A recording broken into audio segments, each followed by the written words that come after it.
Welcome to Revolutionary Storytime. I'm Sarah with the American Independence Museum. The Ladd-Gilman House, which houses the American Independence Museum, turns 300 years old this year. In celebration of that anniversary, we've been exploring different topics. Today we will be exploring a story about another house, probably the most famous house in all of America, the White House. But this story is different. It's not just about a structure or a building, or even the people who lived there. This story is about the people who built the building. Brick by Charles R. Smith Jr., illustrated by Floyd Cooper, is the amazing story of the many people who constructed the White House, free people and enslaved people.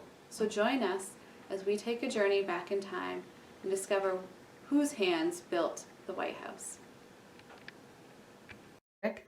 Brick by Charles R. Smith Jr., illustrated by Floyd Cooper. Brick by brick.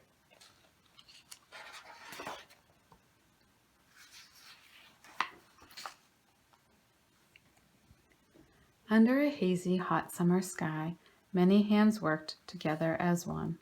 The president of a new country needs a new home, so many hands work together as one.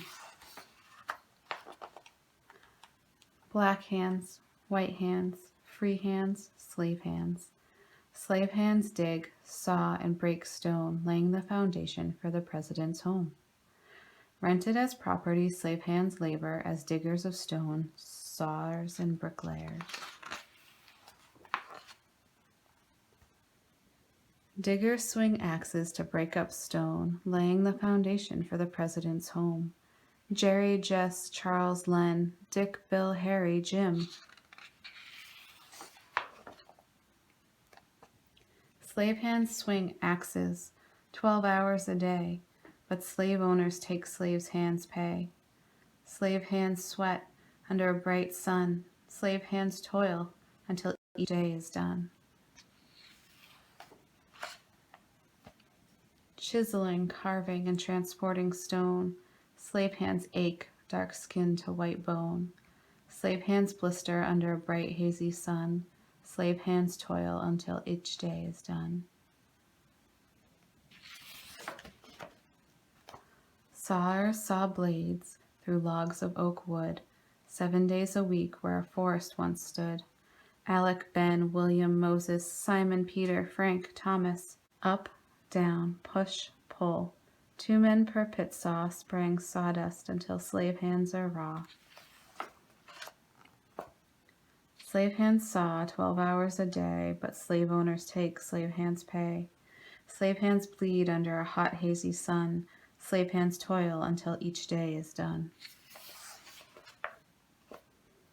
Clay, sand, and water is mixed by young slave hands to create bricks. Nameless, faceless daughters and sons build brick by brick until each day is done.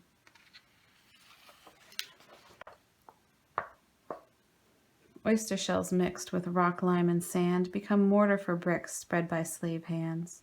Will, Nace, Jared, Manuel, Liverpool, Luster, Herbert, Samuel. Slave hands spread mortar 12 hours a day, but slave owners take slave hands' pay.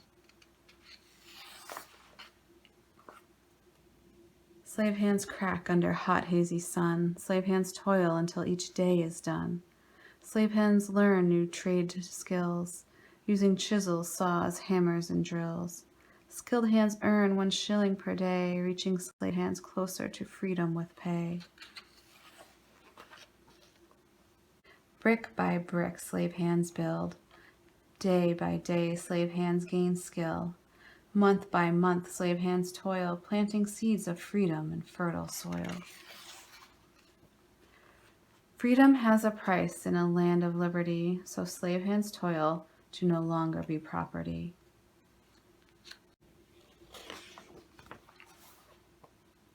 Brick by brick, where a forest once stood, grows the president's home, made of stone and oak wood.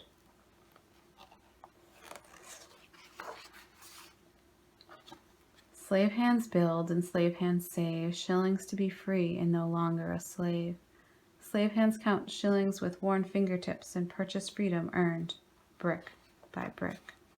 Why were slaves used to build the White House? Today we know that the White House exists in the big city of Washington, D.C., but when construction began in 1792, it was in the middle of nowhere. Manpower was needed to clear the forest, build the house, and make all the fine details inside. Lots of manpower. Local workers, including immigrants from Scotland and other countries, were hired, as well as free blacks, but it wasn't enough. That's where slaves came in. After realizing there weren't enough workers in the population to assist the construction, the government looked to slaves to round out the workforce. Slave owners from Virginia and Maryland received $5 a month to rent out each slave. After a hard day of work, slaves returned to a small shared hut and ate from rations of pork, beef, cornmeal provided to them. Slaves endured a snake-infested island and mosquito swarms to dig up the stones needed for the walls of the house. They endured hour after hour of cutting and trimming wood, often until their hands were bloodied or deformed. The work was hard on the body, especially the hands. I chose to focus on the hands because of all the work that was done at the time when machines didn't exist to do those same jobs. Hand is also another name for a laborer or worker.